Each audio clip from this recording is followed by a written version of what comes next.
Bonjour les amis, j'espère que vous allez bien. Dans l'une de mes dernières newsletters, j'avais mis une petite déco sur le bandeau du dessus avec des fleurs de cerisier. Et certaines d'entre vous m'ont demandé s'il y aurait un jour un atelier sur ce sujet. Je ne vous fais pas un atelier, je vous offre un tuto, donc un petit tuto, mais je vais vous donner plein de trucs pour aller plus loin. Donc dans ce tuto, on va apprendre bien sûr à dessiner les fleurs, à les mettre en couleur, en travaillant les ombres propres et les ombres portées. Si vous êtes hyper débutant, allez-y.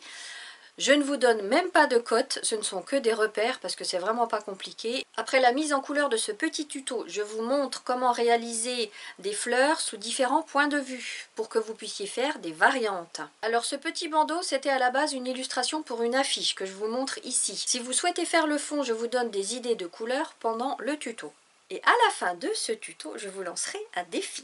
Si vous ne souhaitez pas dessiner mais décalquer, le dessin à imprimer se trouve dans la description et lorsque vous l'aurez repassé à l'encre sur votre feuille, vous pourrez avancer la vidéo au minutage indiqué ici. Pour les autres, on est parti ensemble pour le dessin.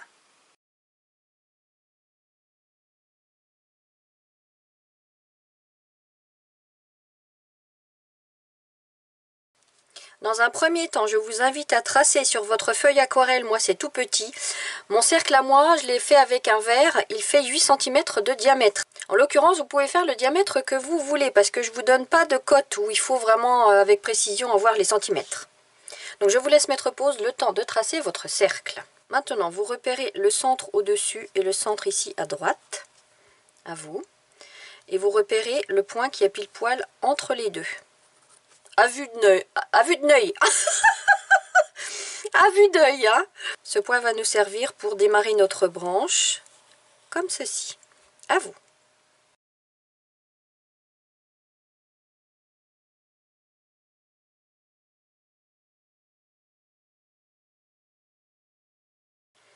Et on part de là pour l'épaisseur, en tremblotant, et on finit tout fin. À vous. Maintenant, on va tracer un ovale pour déjà dessiner cette fleur-là. Un ovale qui va empiéter sur notre branche, comme ceci. Alors, si ça vous rassure, en hauteur, il fait 2 cm et en largeur, il fait 2 cm et demi. À vous. Je repère le centre de cet ovale. À vous. Et ça va me permettre déjà de tracer un premier pétale comme ça, en m'arrêtant au centre. 1, 2, à vous.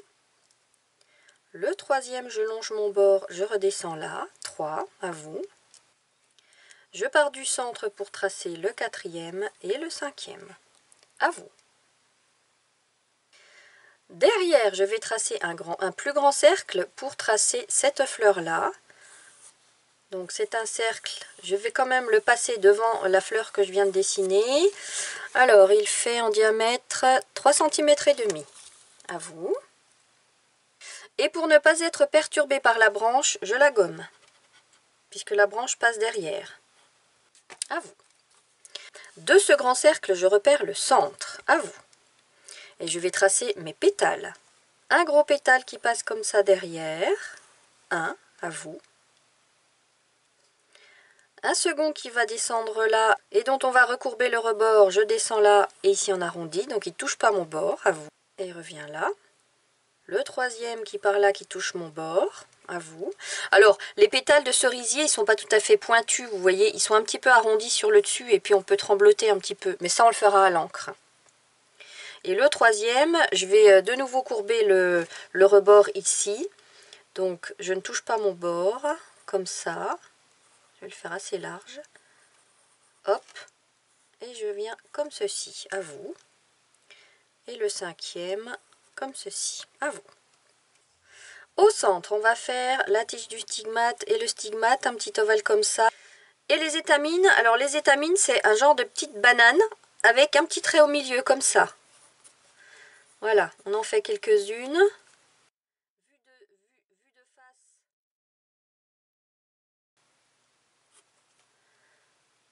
Et puis en fonction de la perspective, ben, ils n'ont pas la même tête. Vous voyez, elles sont plus petites ici. Comme ça, à vous. À gauche, on va faire juste un petit bourgeon, le bout d'un bourgeon qu'on aperçoit en pointe, comme ceci, à vous.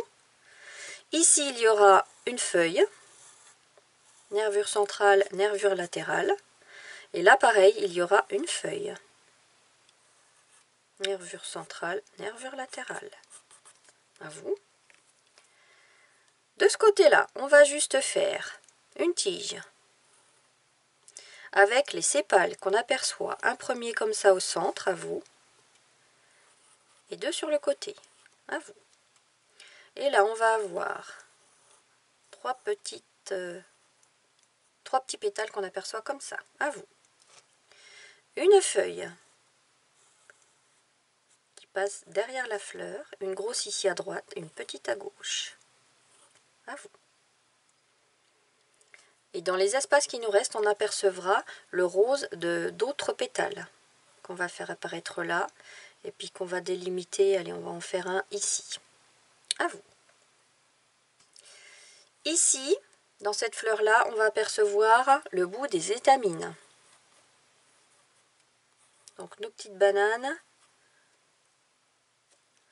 plus le stigmate en ovale avec sa petite queue là.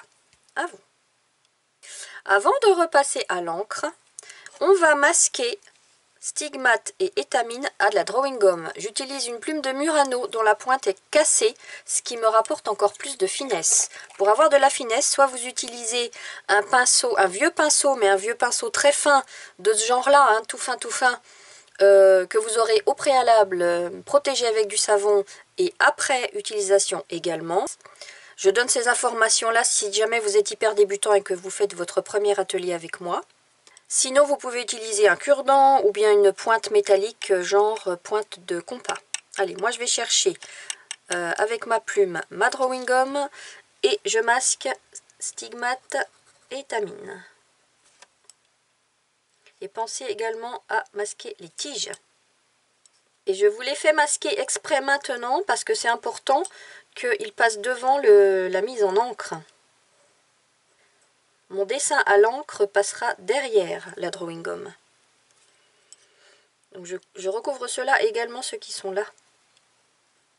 Voilà, j'ai terminé d'appliquer ma drawing gum. Je vous laisse mettre pause et on attend que l'ensemble soit sec. C'est quoi l'histoire de 2-3 minutes hein, avant de passer à la mise en encre. Et si c'est votre premier atelier avec moi, et comme je le dis très souvent sur les vidéos, quand on a une petite pause, on pense à se faire du bien, à se faire plaisir. À tout de suite! Je vous expose les couleurs de cet atelier. Alors si vous n'avez pas exactement les mêmes couleurs que moi, ce n'est pas grave. Vous prenez ce qui s'en rapproche. Mais pensez aussi à écouter votre cœur. Si vous êtes attiré par une couleur plus que l'autre, utilisez-la, faites vos mélanges, testez. Alors ici, j'ai du jaune tout court, White Nights 211. Orange de chez Winsor & Newton 724. Corail 355 de chez White Nights. Rose Opéra 659 Sennelier. Ocre rouge 309 White Nights. Violet rouge 609 White Nights. Terre d'ombre naturelle 418 White Nights. Bleu azuré 519 White Nights. Là c'est du vert de mai 524 de chez Schminke. Et mon Quinacridone Gold, ça c'est mon chouchou, numéro 599 de chez Sennelier. Il est super, il est totalement beau celui-là. J'ai pas d'autres mots, il est lumineux, il est puissant, il a plein de nuances. Enfin bon, voilà, il est parfait. Voilà, je vous laisse préparer vos couleurs. Je vous remets ici l'illustration de l'affiche que j'avais faite il y a quelques années. Si jamais vous voulez faire le fond, vous pourrez utiliser comme base du cobalt turquoise, un bleu clair. Ensuite, notre bleu azuré. Et rajouter nos 3 roses qu'on a dans les couleurs des pétales pour donner des nuances. Donc là, c'est pareil. Faites vos mélanges. Voyez comment les couleurs réagissent avec les autres. Laissez des espaces clairs. Faites des endroits plus foncés pour donner du mouvement à ce ciel. Alors, contrôlez que votre drawing gum soit bien sèche au toucher. Et si c'est bon, je vous invite à prendre votre stylo à encre indélébile. Ici, je prends la marque Micron .01. Mais il existe d'autres marques. Et on repasse tous nos éléments, à commencer par ce qui est au premier plan, c'est-à-dire cette fleur-là. Et on ne s'occupe pas de la drawing gum, on passe dessus. Donc on fait tous les pétales. hop, et d'un, celle-ci, avec le pétale recourbé. Donc là, je dis pas à vous, hein, vous mettez pause quand il le faut. Hop, un autre pétale recourbé ici. Le bourgeon. Les feuilles avec les nervures. La seconde.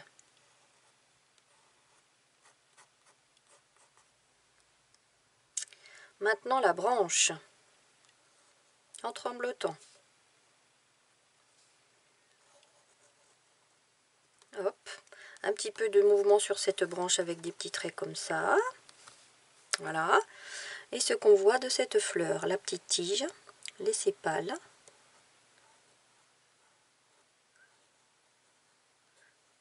Et les pétales. Les deux petites feuilles. Et les pétales qu'on apercevra derrière. Voilà. Maintenant, pour donner du mouvement à ces pétales, je vous invite à tenir votre crayon vers l'arrière pour ne pas déposer trop d'encre et à tracer en épousant la courbe de chaque pétale des petits traits comme ça. Là, à vous. Ici, dans ce sens-là. À vous. Ici, on épouse dans ce sens-là. À vous. Et là, un petit peu aussi. Voilà, à vous. Le tour du cercle, je le fais à main levée. En posant bien ma paume pour avoir de l'assurance dans le geste. Et je tourne ma feuille à chaque fois. Voilà, j'ai terminé le tour de mon cercle. Je vous laisse mettre pause le temps de finir le vôtre. Maintenant, je vous invite à prendre votre gomme et à gommer le crayonné. Mais attention, vous ne passez pas sur la drawing gomme, sinon ça va la retirer. Tiens, alors j'ai terminé de gommer et je me rends compte que j'ai pas fait les petits traits sur ces pétales là. On va les faire, ainsi que sur ceux-là aussi. Un petit peu comme ça. À vous. Allez, dans un premier temps, on va s'occuper de mettre en couleur tous nos pétales avec 3 couleurs. Le corail, donc votre rose le plus clair, le rose opéra et le violet rouge. Donc 2 roses et 1 violet. Alors je ne fixe pas ma feuille, c'est pas la peine, le format est vraiment pas grand du tout. Elle va pas gondoler ni bouger.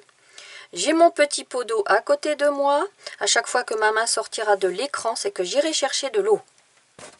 Allez, je prends mon pinceau Kolinsky pour commencer à mouiller ce premier pétale là. Ensuite, je passe à mon petit pinceau rouge qui n'a plus beaucoup de forme, mais comme il a une bonne tenue, moi il me plaît celui-là. Donc je le garde encore. En fait, j'ai du mal, moi, à trouver des pinceaux tout fins qui ont une bonne résistance. La plupart d'entre eux, je les trouve trop mous et c'est ça qui m'embête. Alors, ça c'était mon corail. Je rince mon pinceau. Je vais chercher le rose opéra que j'applique jusqu'à la moitié du pétale. Je rince mon pinceau. Je vais chercher mon violet que j'applique juste sur la base puisque les pétales s'enfoncent, il y a de l'ombre en bas. À vous. On dit que la lumière vient comme ça, du haut à droite. Allez, et je continue. Je vais faire les 2 pétales suivants. Si ça vous rassure de n'en faire qu'un à la fois, vous le faites. Mon corail.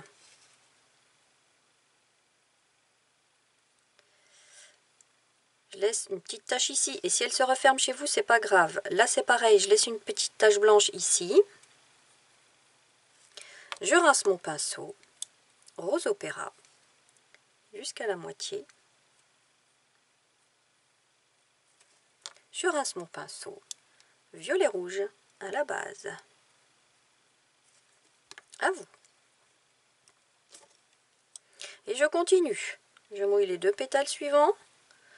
Alors quand vous mouillez, vous voyez, si vous mouillez, les pigments vont être attirés par l'eau. Hein. Les pigments, quand ils voient de l'eau, c'est la fête. Hein. Donc c'est normal. Là, c'est pas grand, c'est les mêmes tons, donc c'est pas grave si ça migre. Allez, une petite tache blanche ici. Tout le reste, je peins. Là, pareil, une petite tache blanche sur le dessus. Je rince mon pinceau. Opéra, jusqu'à la moitié. Je rince mon pinceau. Violet rouge à la base. Hop là. Et là, on peut faire une petite ombre portée de ce pétale-là, ici sur la gauche, qui rejoint le centre, comme ça. À vous. Allez, je continue. Je vais faire ces 2 pétales là. Toujours le même principe. Donc si vous avez compris, vous pouvez faire en même temps que moi. Ici, je vais laisser une petite tache blanche ici, puisque la lumière arrive dessus. Ce pétale-là voit la lumière. Celui-ci, déjà, moins, je ne laisse pas de tache blanche. Je rince mon pinceau. Rose Opéra. Là, on va avoir de l'ombre ici, jusque sur la moitié. Une petite ombre à la base et à gauche ici. Je rince mon pinceau. Et mon violet rose, mon violet rouge va être ici à la base. Et puis un petit chouïa sur la gauche ici. À vous. Je mouille les 3 derniers pétales. Et je repars. Corail. Allez, une petite tache blanche. Là aussi. Sur ce pétale-là, je n'en laisse pas. Il voit moins la lumière puisqu'il est à gauche. Il est à l'opposé de la source de lumière. Rose Opéra. Jusqu'à la moitié. Et surtout ce pétale-là. Et là, je vais changer de pinceau. Je vais prendre mon petit pinceau Escoda Perla, encore plus fin, pour aller chercher mon violet rouge. En appliquer à la base. Et sur la gauche. Jusqu'à la moitié de ce pétale-là. Voilà. D'en mettre à la base ici, ce qui est intéressant, c'est que plus vous mettez de couleur foncée, plus les étamines ressortiront. Ensuite, le bourgeon, je mouille avec mon petit pinceau Escoda parce que c'est vraiment pas large. Hop, une petite tache blanche ici, pourquoi pas. Si elle se referme, ce n'est pas grave. Hop, je rince mon pinceau. Mon Rose Opéra. Là, on va avoir l'ombre portée de ces pétales-là ici. Et après, je laisse migrer. Je rince mon pinceau. Violet rouge. Et je renforce cette ombre en longeant les pétales de droite. Et je touche plus à rien. À vous. Allez, maintenant ici, je vais mouiller l'ensemble. Corail. Vous voyez que c'est super puissant comme peinture. Hein. La marque White Nights, c'est super puissant. Alors la marque White Nights, c'est une marque russe. Donc on n'en trouve plus beaucoup sur les réseaux. Le Géant des Beaux-Arts, ils ne la font plus. Il n'y a plus beaucoup de sites qui les font. Donc sinon, vous pouvez remplacer par Winsor & Newton, par Sennelier. Ce sont de très bonnes marques. Alors, pendant que je parle, je vous explique pas. Allez, Rose Opéra sur la gauche. Et je longe le sépale. Là, je rince mon pinceau, violet rouge. Et je renforce l'ombre portée du sépale. Comme ceci. À vous. Ensuite, les pétales qui sont derrière. Je pars directement sur le Rose Opéra. Je fais le tour de la feuille. On voit un petit bout ici. Et je renforce avec du violet rose. Non, violet rouge, pardon. Là. À vous. Et là, pareil, un petit bout de pétale qu'on voit là. Et là aussi, on va faire en rose. Rose Opéra.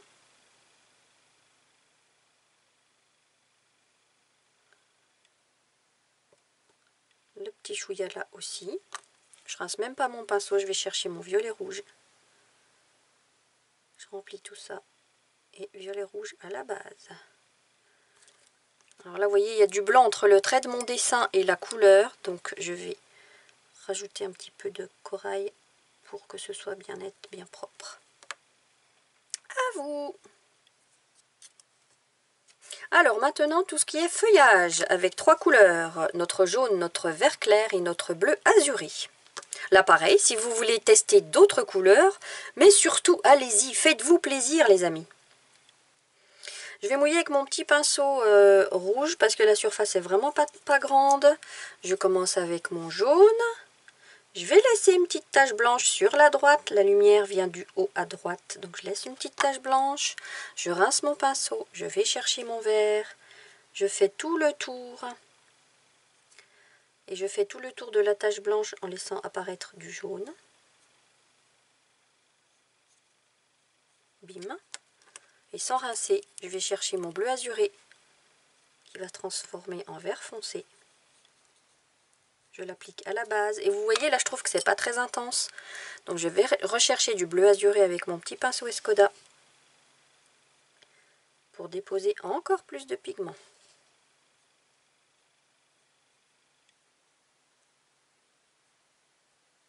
Vous voyez, là, c'est pas très fondu, je trouve. Je remouille mon petit pinceau et en partant du clair, je vais dans le foncé pour fondre tout ça comme il faut. Voilà. À vous. Je rince mon petit pinceau rouge. Je mouille la seconde feuille. Et je recommence mon jaune en laissant cette fois la tache à droite, tache blanche, mon vert. Je fais le tour de ma tache blanche en laissant apparaître du jaune. Je rajoute un peu de pigment pour avoir une belle intensité. Et avec mon petit pinceau Escoda Perla, je vais chercher mon bleu azuré. On va voir l'ombre portée du pétale qui est là puisque la lumière vient du dessus. Et l'ombre propre de la feuille sur le bas.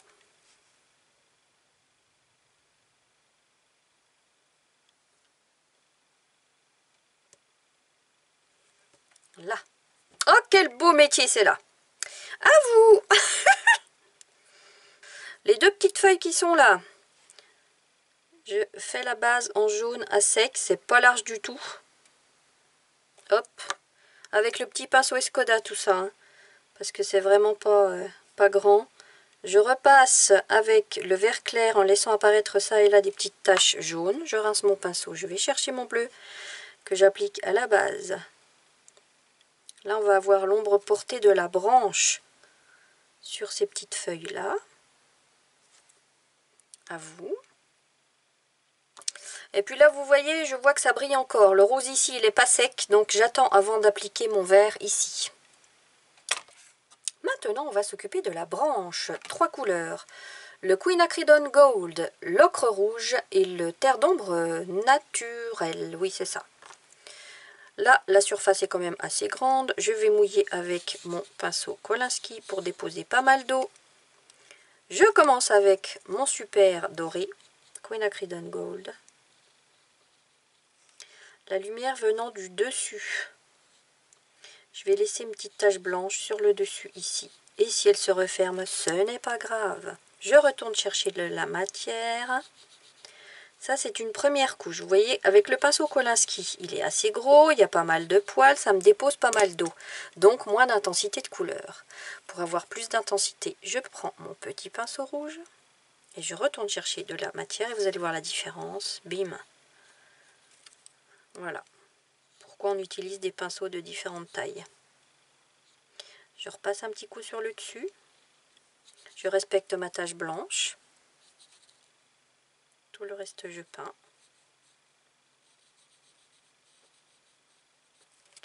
Je rince mon pinceau, je vais chercher mon ocre rouge et je commence à travailler l'ombre propre de cette branche à partir de la moitié. Et je peins tout le bas.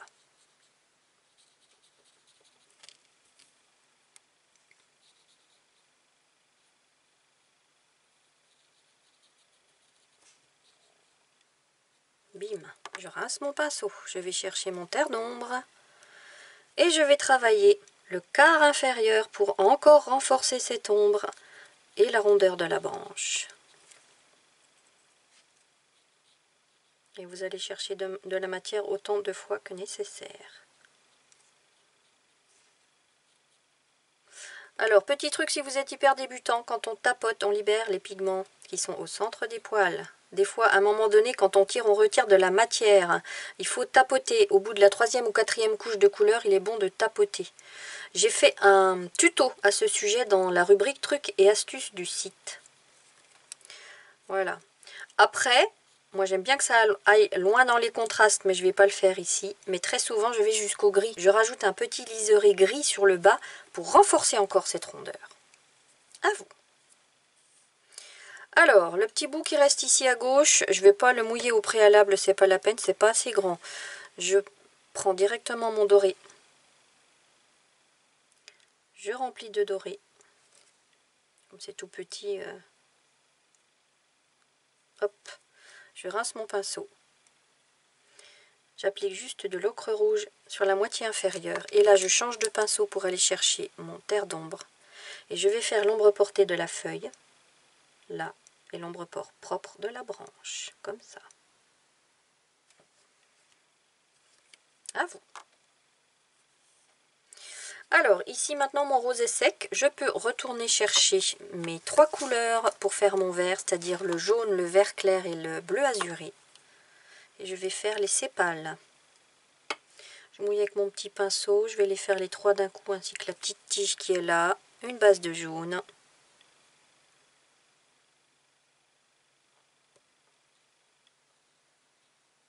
Je laisse pas de taches blanches. Je vais chercher mon vert clair. Je recouvre tout en vert clair. Alors là, je vais laisser une petite tache jaune sur le dessus.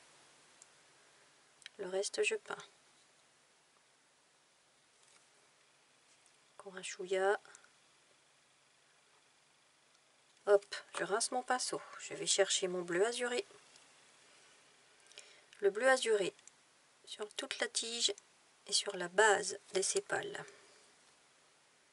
Là, on a l'ombre portée de la branche. Ombre propre, ombre portée, pareil, il existe un tuto dans Trucs et Astuces pour vous expliquer ce que c'est.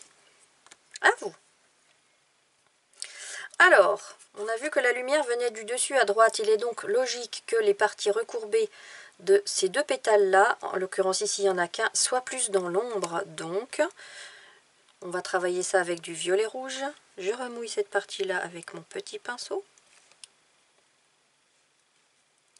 Et je vais travailler l'ombre en arrondi ici.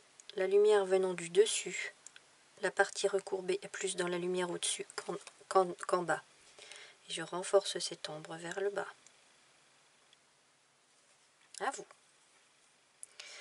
Et pareil sur cette partie recourbée là, c'est même encore pire, elle va être complètement dans l'ombre, de par son inclinaison. C'est tout en violet rouge. À vous. Alors je vais faire un petit test pour voir si je peux retirer ma drawing gum. Ouais, ça a l'air d'être bon. Donc je vous invite à le faire, soyez prudent quand même. Hein. Vous voyez, au lieu d'y aller au doigt, j'y vais avec le bout de mon pinceau pour éviter de déchirer le papier s'il n'est pas complètement sec.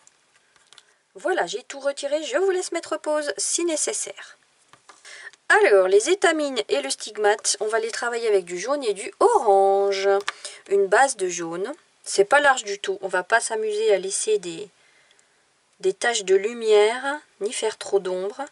Je peins tous les stigmates et l'étamine en jaune, ainsi que leurs petites tiges. Donc là, vous pouvez y aller. Voilà, j'ai terminé d'appliquer mon jaune. Je vous laisse mettre pause le temps de finir le vôtre. Et par-dessus, on va recouvrir l'ensemble en orange, en laissant apparaître ça et là des petites taches de jaune si vous le souhaitez pour le mouvement. Voilà, j'ai terminé, je vous laisse mettre pause. Et puis comme je suis illustratrice et que j'ai du mal à ne pas mettre de volume, ni d'ombre, eh ben, on va rajouter un petit chouïa d'ocre rouge pour renforcer l'ombre propre de tout ça à la base ici. Parce que comme ça s'enfonce dans les pétales, il est logique que ce soit dans l'ombre. Donc là, je marque bien l'ombre. Et puis une petite ombre propre. Allez, une petite ombre propre sur chaque élément, sur la gauche ici. Puisque la lumière vient du dessus. Alors ici sur la gauche, ici sur le bas. Comme la lumière vient de là, l'ombre, elle est de ce côté-là. Voilà. Et puis là, pareil. Allez, un petit chouïa sur la gauche, sur chaque stigmate. Comme ça, là. À vous! Alors, pour la petite déco, si vous avez envie d'en faire, hein, on repère un axe central et on trace le centre ici, et pareil à l'horizontale. Et directement à l'encre, je vais faire juste une petite goutte à droite, une petite goutte à gauche, un cercle au centre, un rond noir. Je colorie l'ensemble. Et je fais pareil de ce côté-là, je fais pareil en l'occurrence de chaque côté. Voilà, j'ai terminé les 4 coins, je vous laisse mettre pause. Maintenant, de ce quart-là, je repère le centre et je fais un arc. À vous. Et à cheval sur cet arc, j'en fais plein d'autres. Jusqu'à arriver au bord. Pareil à gauche. Et là, quand vous arrivez au bord et que ça tombe pas pile poil, vous vous arrêtez en longeant le dessin. À vous. Au centre ici de chacun, un petit trait. Alors c'est des idées qui me viennent comme ça, sans trop réfléchir, vous faites les motifs que vous voulez. Hein. Et entre chaque, un petit rond. Voilà, j'ai terminé ce premier quart, je vous laisse mettre pause. Et on fait ça à chaque quart.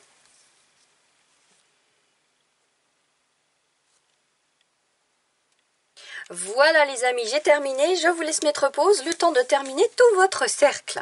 Alors, cette illustration est terminée. Maintenant, si vous avez envie de continuer, je vais vous donner d'autres formes de fleurs si vous voulez faire plein de variantes. Alors, si vous voulez faire une fleur vue de face, pile poil de face, vous faites un cercle, vous repérez le centre et vous faites les 5 pétales. En commençant par le premier comme ça, les 2 autres opposés comme ça, qui se touchent bien, et les 2 derniers comme ça. Et au centre, vous aurez légèrement décalé. Alors normalement, le stigmate, il est pile poil au centre, vous voyez. Et après, vous pouvez faire les étamines légèrement décalées, comme ça. Petite banane.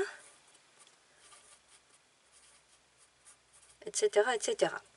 Maintenant, vue de profil, c'est un cercle, une ligne, un demi-cercle. Ici, vous aurez les sépales. 1, 2, 3. La tige qui descendra là. Et les pétales qui vont venir comme ça. Un qui rejoint là et qui descend là, et l'autre qui descend comme ça. Et là, vous aurez pareil, on apercevra le stigmate, les étamines, mais que des petits bouts, quoi. Voilà. Et puis sinon, un bourgeon, un ovale, les sépales, la tige, et puis bourgeon, on fait plusieurs pétales bien serrés les uns contre les autres. Voilà, donc ça c'est des propositions pour faire des variantes. Et en parlant de ces petits dessins, plus je regardais mon illustration, plus je trouvais que la branche ici, elle était trop large, à la base ici. Alors qu'est-ce que j'ai fait? Eh bien j'ai fait ce que je viens de vous montrer sur une chute de papier aquarelle. J'ai tout simplement dessiné ma petite fleur et puis le feuillage que j'ai peint, puis découpé, puis collé par-dessus. Donc si vous souhaitez le faire, faites-le. Et maintenant on va parler des défis. J'espère que ça vous a plu. Maintenant, il y a matière avec ce tuto de faire plein de variantes. Premièrement, alors premier petit défi si vous avez envie, faire un bouquet avec toutes les autres fleurs dans la rubrique Premier pas, donc tous les tutos offerts du site. Deuxièmement, si vous avez envie de rajouter un Simply Bird habillé dans les mêmes couleurs que les pétales. Et troisièmement, vous pouvez faire une composition de Pâques en rajoutant des œufs. Et ajoutez également les 2 lapins qui sont dans les tutos offerts. Voilà, il y a de quoi faire. J'espère que je vais voir toutes vos idées sur notre groupe Facebook. Si c'est votre premier atelier avec moi, pensez qu'il existe sur Facebook un groupe avec plein de jolis partages, échanges et conseils entre membres. Prenez soin de vous, à très bientôt.